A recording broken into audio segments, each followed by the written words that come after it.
The neural collar sparked against Walker's neck as the alien auctioneer's voice boomed across the trading station. Lot 47. One human male. Military background. Neural resistance rated at 8.2 out of 10. Walker kept his expression neutral, despite the electricity coursing through his nervous system. 3 months ago, he'd been a lieutenant aboard the UES Defiant. Now he stood naked on a platform, while various alien species bid on his servitude. Opening bid, 500 credits. The auctioneer announced. A tall ethereal figure in the front row raised a crystalline hand. Vexara, the Luminari trade princess, regarded him with luminous silver eyes that seemed to pierce through flesh and bone. Her species was known for their telepathic abilities and their treatment of other races as amusing pets. 5,000 credits, she said, her voice carrying a melodic quality that made lesser beings weak-kneed. The bidding war ended quickly. Few dared compete with a Luminari royal, and fewer still possessed her wealth. Sold to Princess Vexara, the auctioneer declared. As the neural collar's ownership transferred to her personal frequency, Walker felt the familiar tingle of mental intrusion. Most humans crumbled under Luminari telepathy within minutes. His resistance training in the Solar Navy had prepared him for this moment. Vexara approached the platform, her flowing robes shifting between deep purples and electric blues. "You will address me as mistress," she commanded, her mental voice echoing inside his skull. "You will serve my every need without question." Walker nodded, playing the role of a broken slave, while his mind remained fortified behind mental barriers the Luminari had never encountered. "Your first duty," she continued, "is to serve at tonight's diplomatic gathering. The Hegemony Council meets on my vessel, and you will attend to my guests' needs." The transport to her ship was a study in alien luxury. Vexara reclined on bioluminescent cushions while Walker stood in restraints, studying her through peripheral vision. She was beautiful by any species standards, but her casual cruelty toward her previous human servants had made her legendary among the slave markets. "You're different," she mused, her telepathic probes testing his mental defenses. "Most humans are screaming in their minds by now." "I serve only to please you, mistress," Walker replied, his voice steady. Her eyes narrowed. "We shall see." The princess's flagship was a marvel of Luminari biotechnology. Walls pulsing with organic light and corridors that seemed to breathe. Walker memorized every detail while maintaining his subservient facade. "Tonight, you will demonstrate human inferiority to the council," Vexara explained, as they entered her private quarters. "They question whether your species deserves continued existence after your recent ... uprising." She was referring to the failed human rebellion 6 months ago. The Solar Navy's defeat had scattered surviving humans across the galaxy as slaves and refugees. "You will kneel, serve drinks, and show them how easily broken your kind becomes," she continued, her mental voice carrying undertones of sadistic pleasure. "Perhaps if you perform well, I'll allow you to live another day." Walker bowed deeply. "As you command, mistress." What she didn't know was that his capture had been deliberate. The underground human resistance had spent months planning this infiltration. Tonight's gathering would include the highest levels of the hegemony's leadership, all concentrated in one location. As evening approached, Walker donned the ceremonial servant's garb, a little more than decorative chains and a loincloth designed to emphasize his species' supposed primitiveness. The neural collar's weight reminded him of the stakes. "Remember," Vexara said, placing a cool hand on his chest, "you exist solely for my pleasure. Tonight, you will learn what it means to serve a true superior being." Walker met her gaze with practiced submission. "I understand, mistress," but behind his mental walls, he smiled. The diplomatic chamber aboard Vexara's vessel buzzed with alien voices as representatives from 12 species gathered around a crystalline table. Walker moved silently between them, serving exotic liquors, while his enhanced hearing captured every word. "The human question requires a final solution," growled Ambassador Crix, his reptilian features twisted in disgust. "They spread chaos wherever they appear." "Agreed," chimed High Counselor Nim, her insectoid mandibles clicking rhythmically. "Their unpredictability makes them unsuitable for standard slavery protocols." Vexara lounged at the head of the table, her bioluminescent skin pulsing with satisfaction. "Observe my new acquisition," she said, gesturing toward Walker. "Completely docile within hours. Perhaps mass lobotomization is the answer." Walker kept his expression blank while mentally cataloging each representative's species and approximate military strength. The Resistance's intelligence network would find this information invaluable. "Pour the Andromedan wine," Vexara commanded telepathically, her mental voice carrying cruel amusement. Let them see how easily your kind submits. As Walker approached with the bottle, he deliberately stumbled, spilling wine across the princess's pristine robes. The chamber fell silent. Clumsy animal, Vexara snarled, her telepathic assault hitting him like a tidal wave. Most humans would have collapsed, convulsing from the neural overload. Walker staggered, but remained standing, his mental defenses holding. Forgive me, mistress. I am overwhelmed by your presence. The lie came easily, and her ego absorbed it. She smiled, believing his resistance was merely worship of her beauty. Clean this mess, she ordered, her mental voice carrying undertones of sadistic pleasure. Use your tongue. Several alien dignitaries chuckled as Walker knelt beside her throne. This was the moment he'd been waiting for, close enough to plant the device without detection. As he lowered his head to lap at the spilled wine, his fingers found the microscopic neural disruptor hidden in his collar's inner lining. The device, no larger than a grain of rice, attached itself to the base of Vexara's throne with a soft magnetic click. Pathetic, Ambassador Crix observed. Yet they once challenged the hegemony's authority. A temporary madness, Vexara replied, her hand stroking Walker's hair like a pet. Humans lack the mental fortitude for sustained resistance. They break beautifully. Walker felt her telepathic probes testing his defenses again, searching for cracks in his mental barriers. He allowed her to sense controlled fear and submission while keeping his true thoughts buried deep. Your species has potential, she continued, her voice taking on a speculative tone. Perhaps selective breeding could produce more compliant specimens. The neural disruptor would need another 20 minutes to fully integrate with the ship's biosystems.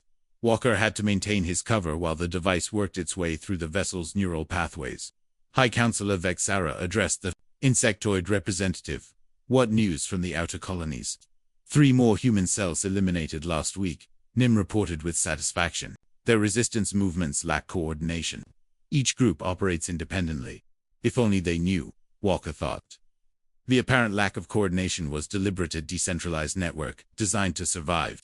Exactly this kind of systematic elimination. Excellent, Vexara purred. And the breeding programs? Proceeding ahead of schedule.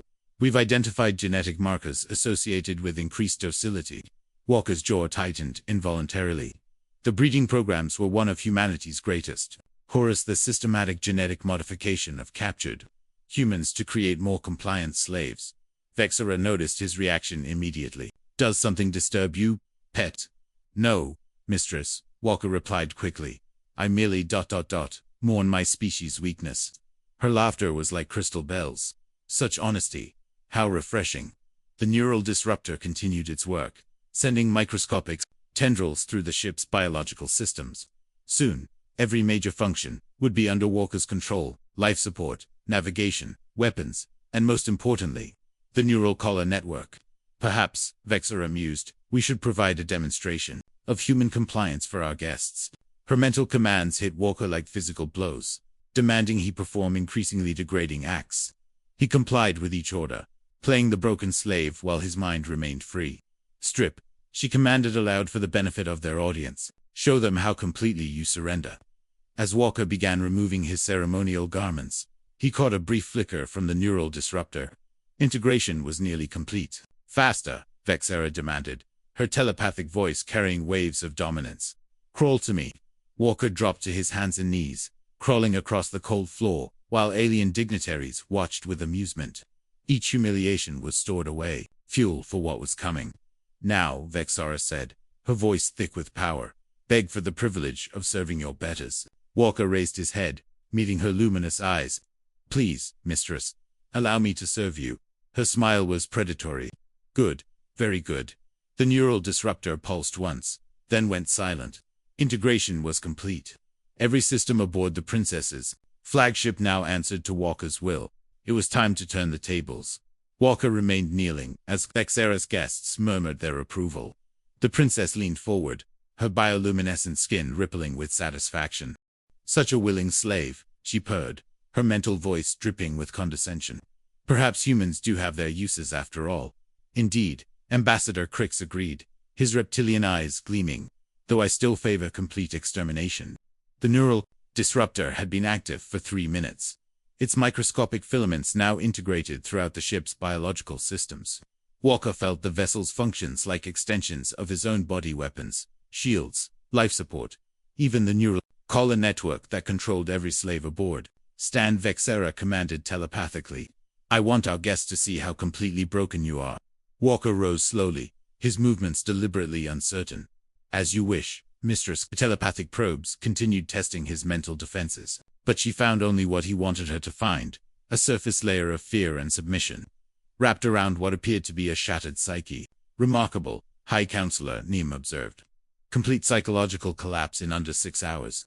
Perhaps we've underestimated luminary techniques." "My species has perfected the art of mental domination," Vexera replied smugly. "Humans are particularly susceptible to our influence." Walker accessed the ship's internal sensors through his neural link. 12 diplomatic representatives, 43 crew members, and 17 other human slaves, all aboard a vessel now under his complete control. "Tell them," Vexera continued, her mental voice carrying cruel amusement. "Tell them how much you enjoy serving your superiors." "I live only to serve," Walker replied, his voice hollow. "My species exists at your mercy." The lies came easily, now, each word buying him more time to prepare. Through the neural disruptor, he began making subtle adjustments to the ship's systems, increasing oxygen levels to boost his own performance while gradually reducing them for the alien guests. "Entertainment," Vexera announced to the gathering. "Let us see how far this one will go for our amusement." She gestured toward a small table covered with various implements, some clearly for punishment, others for degradation. Walker recognized the setup from intelligence reports about luminary social gatherings. "Choose your own torment," she commanded, telepathically. "Show them how eagerly humans embrace their suffering." Walker approached the table, his hand hovering over the implements. The alien dignitaries watched with anticipation, expecting another display of human weakness. Instead, he selected a small ceremonial blade. "Interesting choice," Vexera mused. "Do you intend to harm yourself for our entertainment?" "No, Mistress," Walker replied, his voice suddenly steady. "I intend to harm you." The change in his tone sent ripples of confusion through the gathering. Vexera's eyes widened as she tried to reassert telepathic control, but her mental commands struck barriers that had somehow become unbreachable. "Impossible," she gasped. "No human can resist." "You're right," Walker interrupted, his submissive facade finally dropping. "No human can resist luminary telepathy. But I'm not just any human." He pressed a hidden control on the blade's handle, and the neural collar around his neck deactivated with a soft hiss. The device fell to the floor, its neural suppression field finally gone. "I'm Solar Navy Intelligence," he continued, his voice carrying new authority, "and you've just given me everything I need to bring down the hegemony." Ambassador Crix lunged forward, but Walker was ready. The blade sang through the air, opening the reptilian's throat in a fountain of green blood. "Ships, systems," Walker called out, his voice now carrying the authority of command. "Emergency lockdown. All bulkheads sealed." The vessel's biological systems responded instantly, sealing every exit and trapping the alien dignitaries in the chamber. Emergency lighting bathed everything in red, and the soft hum of redirected power filled the air. "You're bluffing," Vexera snarled, her mental attacks becoming desperate. "One human cannot control your ship." Walker smiled coldly. "I've been integrated with your neural network for the past 10 minutes. Every system, every weapon, every life support function now answers to me." To demonstrate, he caused the chamber's gravity to fluctuate wildly. The alien representatives crashed to the floor as their weight tripled, then found themselves floating helplessly as gravity disappeared entirely. "Surrender now," High Counselor Nim gasped, her insectoid shell clicking in distress. "We can negotiate like you negotiated with the colonies you burned." Walker's voice carried the weight of a species. "Rage. Like you negotiated with the families you tore apart for your breeding programs." Through the ship's sensors, he could see the other human slaves throughout the vessel. Their neural collars were deactivating one by one. 17 souls suddenly free after months or years of bondage. "This is impossible," Vexera whispered, her luminous skin flickering with panic. "Humans don't have this technology." "You're right again," Walker replied. "We don't. But we're very good at stealing it." The neural disruptor had been reverse-engineered from a luminary device captured during the rebellion. It had taken months to miniaturize, and months more to find the right operative to carry it into the heart of enemy territory. "Now," Walker continued, his voice carrying deadly calm, "it's time to discuss terms. But first, You're going to learn what it means to serve a superior being. Vexara's expression shifted from panic to rage. You wouldn't dare, oh, princess. Walker smiled, his eyes cold as space itself. I'm just getting started. The alien dignitaries writhed on the floor as Walker maintained triple gravity throughout the chamber. Vexara struggled against the crushing weight, her luminous skin flickering between panic and fury. Please, High Counselor Nim gasped, her insectoid shell beginning to crack under the pressure. We can reach an arrangement. Arrangement? Walker's voice carried centuries of human suffering. Like the arrangement you made with the children of Kepler-4 for to be. The ones you used for your telepathic experiments. Through the ship's neural network, he could access the vessel's databanks. Years of reports, experimental records, and casualty statistics flowed through his consciousness. The scope of the hegemony's crimes was staggering. You don't understand, Vexara wheezed. Her telepathic ability is useless against the neural disruptor's interference. The hegemony maintains order. Without us, the galaxy would fall into chaos. Your order, Walker replied, reducing gravity to normal levels, is built on the bones of 1 billion innocents. Ambassador Kriggs's corpse lay in a pool of green blood, the first payment on a debt that could never be fully settled. The remaining 11 representatives struggled to their feet, their various forms of alien physiology, all showing signs of distress. The other human slaves, Walker continued, his voice carrying across the ship's communication system, are now free. Their neural collars have been deactivated. Through the vessel's sensors, he watched 17 human souls taste freedom for the first time in months. Some collapsed in relief. Others stood in stunned silence, and a few began moving toward the armory with purposeful determination. This ship, Walker announced to the gathered aliens, is now under human control. You are our prisoners. Prisoners. Vexara laughed, a sound like breaking crystal. We are the Hegemony Council. Our deaths would bring the full weight of 12 species down upon your pathetic resistance. Then it's fortunate, Walker replied, that you're not going to die quickly. He gestured toward the ceremonial implements on the table. You seem to enjoy watching others suffer for your entertainment. I thought you might appreciate experiencing it firsthand. The princess's composure finally cracked. You're bluffing. Humans don't have the stomach for real cruelty. You're right, Walker admitted. We don't enjoy suffering the way you do. But we've learned to be very good at it when necessary. Through the neural link, he began accessing the ship's detention systems. The vessel contained specialized holding cells designed for various alien physiologies, Luminari, Kithron, Zephyrian, and others. Each cell was equipped with species-specific torture devices. The irony, Walker continued, is that you build these cells for human prisoners. The neural feedback chambers, the sensory deprivation units, the psychological manipulation systems, all designed to break my kind. He paused, his expression growing colder. Now you get to test them personally. You cannot do this, demanded Counselor Vorth, her aquatic form glistening with stress secretions. We have rights under the Galactic Accords. Rights. Walker's laughter was harsh. Did the children of Tau Ceti have rights when you harvested their neural tissue? Did the colonists of New Geneva have rights when you sterilized their planet? The ship's detention systems came online, and security drones began emerging from hidden alcoves. Unlike the typical robotic units, these were biological constructs, living weapons, grown from the ship's own neural tissue. Each of you, Walker announced, will be processed individually. Your crimes will be catalogued, your victims remembered, and your punishment carefully calibrated. Wait, Vexara said, her voice taking on a desperate edge. I can give you information. Fleet positions, planned operations, the location of human breeding facilities. I'm sure you can, Walker replied. And you will. But that doesn't change what you've done. The security drones began surrounding the alien representatives, their bioluminescent sensors analyzing each prisoner's physiological responses. The ship's systems were already calculating optimal interrogation parameters. You, Walker said, pointing at Vexara, will be first. Not because your crimes are the worst, but because you made the mistake of thinking you could break me. Her luminous skin flickered with terror. I gave you everything: luxury, purpose, a place in the new order. This is how you repay kindness. Kindness. Walker's voice carried the weight of a species' rage. You called it kindness when you forced me to crawl naked across your floor. When you made me beg for the privilege of serving you. That was just entertainment, Walker finished. Yes, I remember. And now you're going to discover what human entertainment looks like. Through the neural link, he began accessing Vexara's personal files, Her private chambers contained detailed records of her previous human slaves, their psychological profiles, their breaking points, their ultimate fates. 17 humans, Walker read from her files. 17 souls tortured for your amusement, each one broken in a different way, each one disposed of when they no longer provided sufficient entertainment.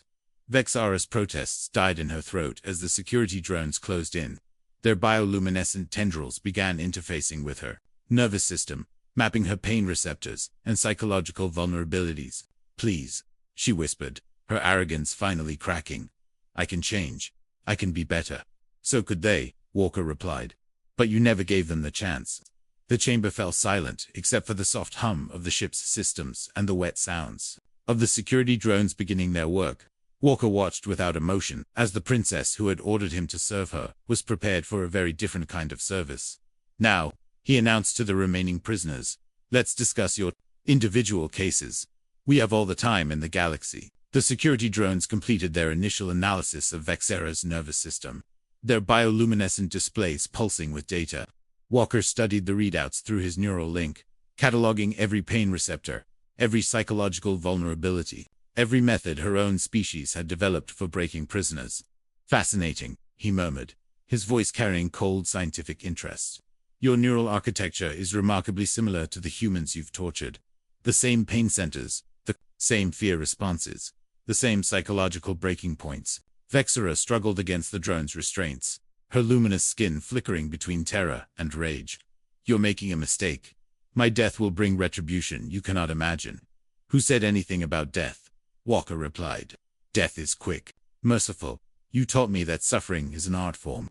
Through the ship's systems, he began accessing the princess's personal torture chambers. The rooms were marvels of sadistic engineering, neural feedback amplifiers, sensory manipulation fields, psychological conditioning units, all designed to break the human spirit while keeping the body intact. "Strip her," Walker commanded the security drones. The biomechanical constructs responded immediately, their tendrils slicing through Vexara's ceremonial robes with surgical precision. The fabric fell away, revealing the princess's naked form, tall, elegant, and utterly vulnerable. "No," she gasped, her mental commands useless against the neural disruptor's interference. "I am royalty. I have dignity. I have rights." "So did Corporal Martinez," Walker replied, reading from her personal files. "Your first human slave. You kept him for 3 months, conditioning him to believe he was your pet. The records show you made him perform increasingly degrading acts before finally breaking his mind completely." The security drones began positioning restraints around Vexara's limbs, the same biomechanical bonds she'd used on countless human prisoners. Her struggles only tightened their grip. "And Lieutenant Foster," Walker continued, his voice clinical, "you specialized in psychological torture with her. 17 days of sensory deprivation, followed by overwhelming stimulation. The cycle repeated, until she forgot her own name." "Those were different," Vexara protested, her voice cracking. "They were just humans. We are the superior species. We have the right to what?" Walker interrupted. "To treat other sentient beings as toys. To torture them for entertainment."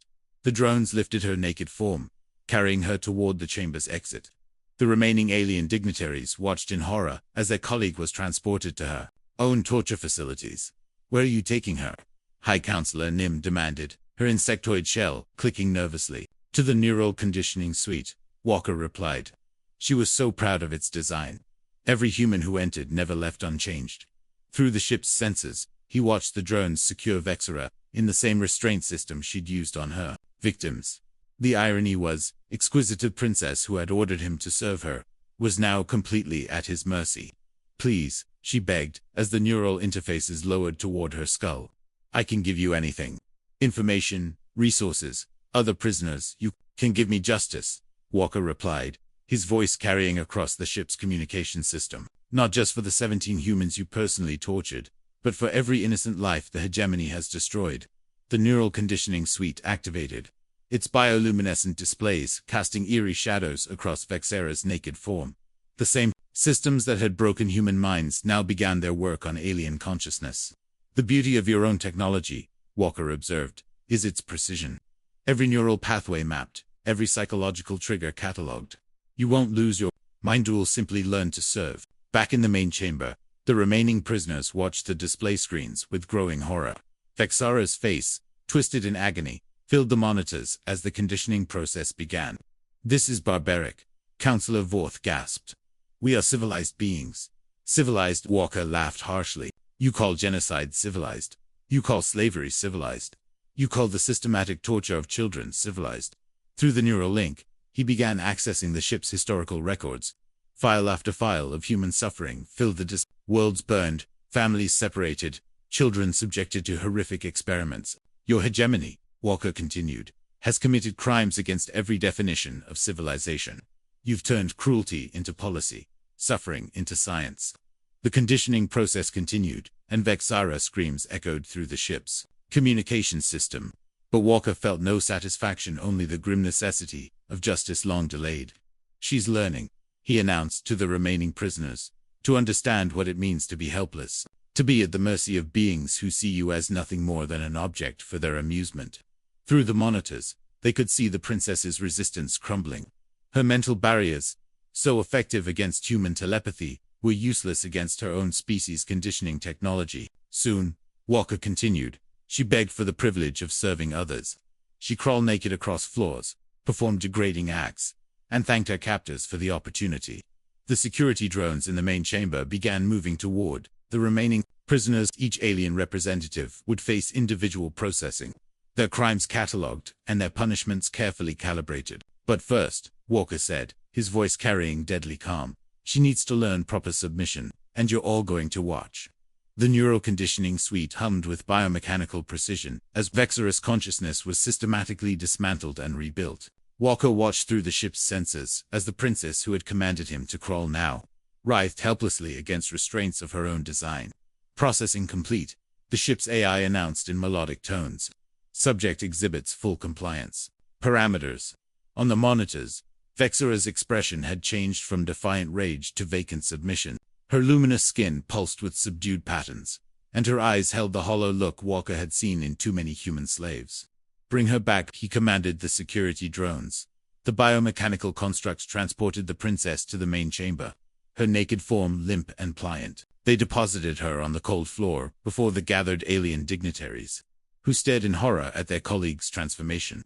"Stand," Walker ordered. Vexara rose immediately, her movements precise but empty.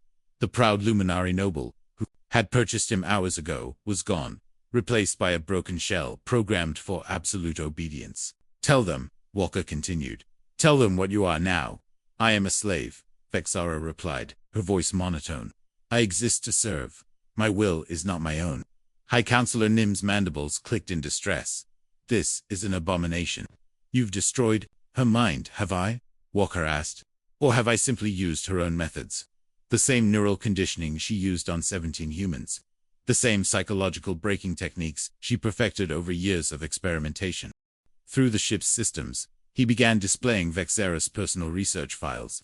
Detailed studies in human psychology, methods for inducing trauma bonding, techniques for complete personality restructuring. She was quite proud of her work, Walker observed. Called it the art of conscious slavery. The ability to break a mind while leaving the body intact. To create perfect servants who remembered their former lives but could never return to them. The remaining prisoners watched in fascination and horror as their colleague knelt at Walker's feet, her royal bearing completely erased. "Crawl," Walker commanded. "Show them how beautifully you submit." Vexara dropped to her hands and knees without hesitation, her naked form moving across the floor with mechanical precision. The same degrading act she had forced Walker to perform now defined her own existence. "Please," Counselor Vorth begged, her aquatic form trembling. "We understand your anger, but this serves no purpose. The hegemony will never negotiate with terrorists." "Terrorists?" Walker's voice carried bitter amusement. "We're freedom fighters. And as for negotiation, that's exactly what we're going to do." Through the neural link, he began accessing the ship's long-range communication systems. The princess's vessel carried diplomatic channels to every major hegemony world. Emergency frequencies that bypassed normal security protocols. "You see," Walker explained, "this isn't just about revenge. It's about sending a message. The hegemony has ruled through fear for too long. It's time they learned to fear us." The communication systems activated, transmitting the chamber's contents across the galaxy. Every major hegemony world would receive the broadcast the sight of their diplomatic council. Helpless before a single human, citizens of the hegemony, Walker began, his voice carrying across the communication channels. You are witnessing the end of an era. Your leaders, who have commanded the torture and enslavement of countless innocent beings, now face justice. On the monitors, Vexara continued her degrading crawl, her naked form a stark contrast to the regal bearing she'd displayed hours ago.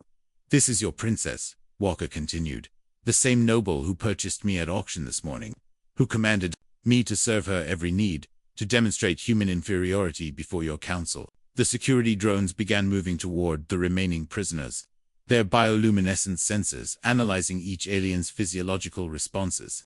Fear, rage, and desperation radiated from the diplomatic representatives. Each of these individuals, Walker announced, will face individual processing. Their crimes will be catalogued, their punishments broadcast across the galaxy. The age of hegemony impunity is over. Wait, Ambassador Crix's replacement, a younger reptilian named Vex, spoke up. We can negotiate. Prisoner exchanges, territorial concessions, whatever you want. What I want, Walker replied, is for you to experience what you've inflicted on others, to understand that sentient beings are not toys for your amusement. The first security drone reached Counselor Vorth, its tendrils beginning the neural mapping process. The aquatic being's stress secretions increased dramatically as the biomechanical construct analyzed her consciousness. Your turn, Walker said to the remaining prisoners. One by one, you'll learn what it means to be helpless, to be at the mercy of beings who see you as nothing more than objects. Through the ship's sensors, he could see human resistance cells across the galaxy receiving the broadcast. The sight of their oppressors cowering before a single operative would inspire hope in countless hearts. But first, Walker continued, gesturing toward the naked, crawling form of Vexara. My former mistress has a demonstration to complete. Show them, Princess, show them how completely you serve. Vexara raised her head, her luminous eyes empty of their former arrogance. I live only to serve, she said, her voice carrying the mechanical precision of perfect conditioning. My body and mind belong to my master. The remaining prisoners watched in horror as their colleague began performing the same degrading acts she had once forced on human slaves. The wheel of justice had turned, and the night that began with Walker serving her naked had ended with her serving him, in ways far more profound than mere physical submission. The broadcast reached every corner of hegemony space within hours. Walker watched the galactic response through the ship's communication network's panic on the core worlds, uprising in the outer colonies, and confusion among the military fleets. The hegemony navy is mobilizing, reported the ship's AI-17 battlegroups converging on our position. Let them come, Walker replied, his attention focused on the remaining prisoners. By the time they arrive, the galaxy will have seen enough. Counselor Vorth writhed as the security drones completed their neural mapping, her aquatic form gleaming with stress secretions. The biomechanical constructs had catalogued every aspect of her consciousness, her fears, her desires, her breaking points. Subject analysis complete, the drones reported. Psychological profile indicates primary guilt complex, centered on offspring termination protocols. Walker accessed the files, his expression growing colder. The Kepler nursery raids. You personally authorized the slaughter of 12,000 human children. They were diseased, Vorth gasped, her gills fluttering with distress. The plague would have spread. There was no plague, Walker interrupted, displaying the classified medical reports. Your own scientists confirmed the children were healthy. You killed them to test a new bioweapon. The security drones began their work, and Vorth's screams joined the ambient noise of the ship's systems. But Walker felt no satisfaction, only the grim necessity of justice served. Each of you, he announced to the remaining prisoners, will face personalized conditioning based on your specific crimes. The techniques you've used on others will be used on you. Through the neural link, he began accessing the ship's fabrication systems. The vessel's biomechanical workshops could produce any tool or device needed for the extended interrogation process. The beauty of this ship, Walker continued, is its capacity for biological adaptation. Every torture device, every conditioning system, every method of breaking consciousness. The broadcast reached every corner of hegemony space within hours. Walker watched the galactic response through the ship's communication networks, panic on the core worlds uprising in the outer colonies, and confusion among the military fleets. The hegemony navy is mobilizing, reported the ship's AI. 17 battle groups converging on our position. Let them come, Walker replied, his attention focused on the remaining prisoners. By the time they arrive, the galaxy will have seen enough. Counselor Vorth writhed as the security drones completed their neural mapping, her aquatic form gleaming with stress secretions. The biomechanical constructs had catalogued every aspect of her consciousness, her fears, her desires, her breaking points. Subject analysis complete, the drones reported. Psychological profile indicates primary guilt, complex centered on offspring termination protocols. Walker accessed the files, his expression growing colder. The Kepler nursery raids. You personally authorized the slaughter of 12,000 human children. They were diseased, Vorth gasped, her gills fluttering with distress. The plague would have spread. There was no plague, Walker interrupted, displaying the classified medical reports. Your own scientists confirmed the children were healthy. You killed them to test a new bioweapon. The security drones began their work, and Vorth's screams joined the ambient noise of the ship's systems.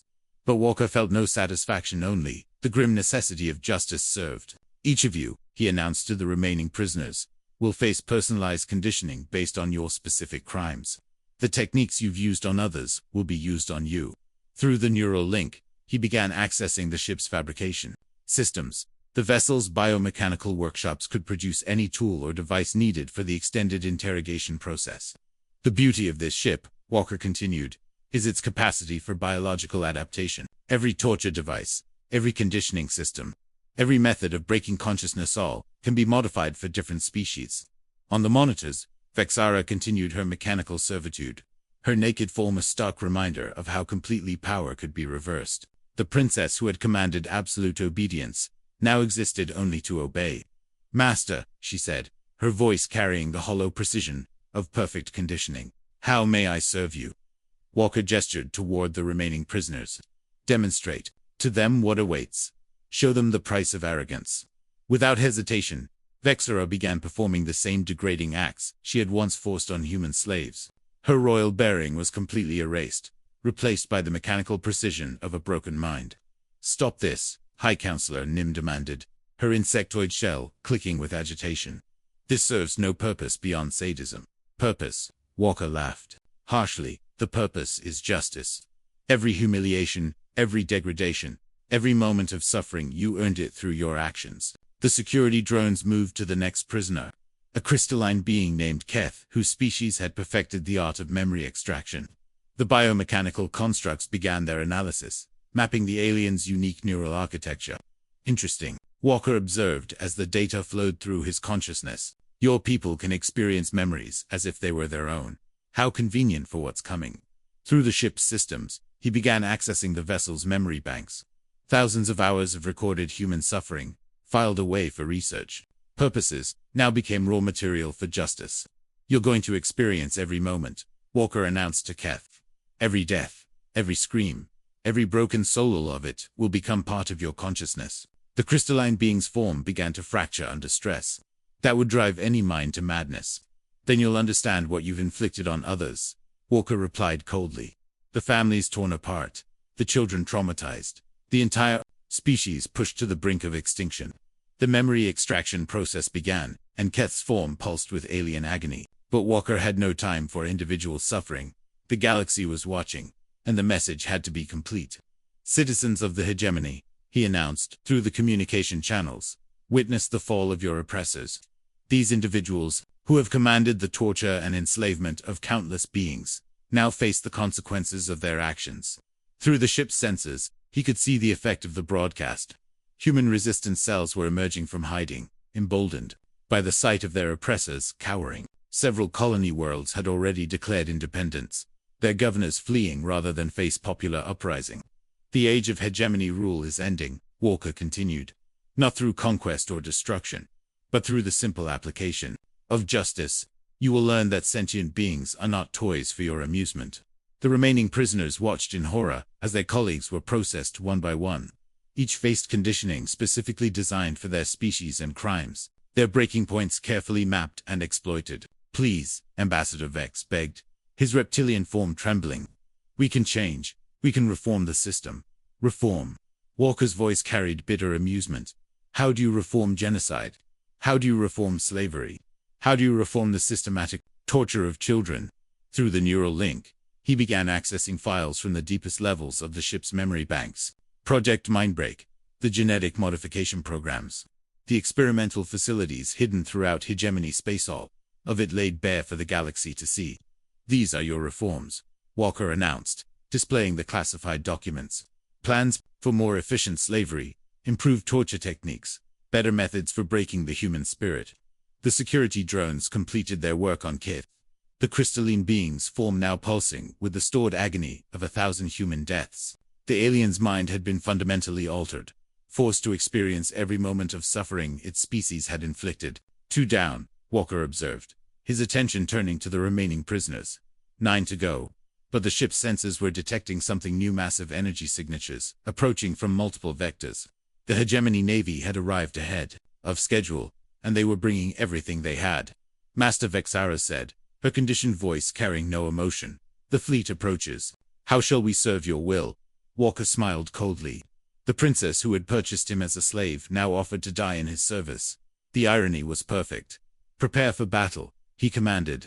But first, we finish what we started. The galaxy needs to see this through to the end.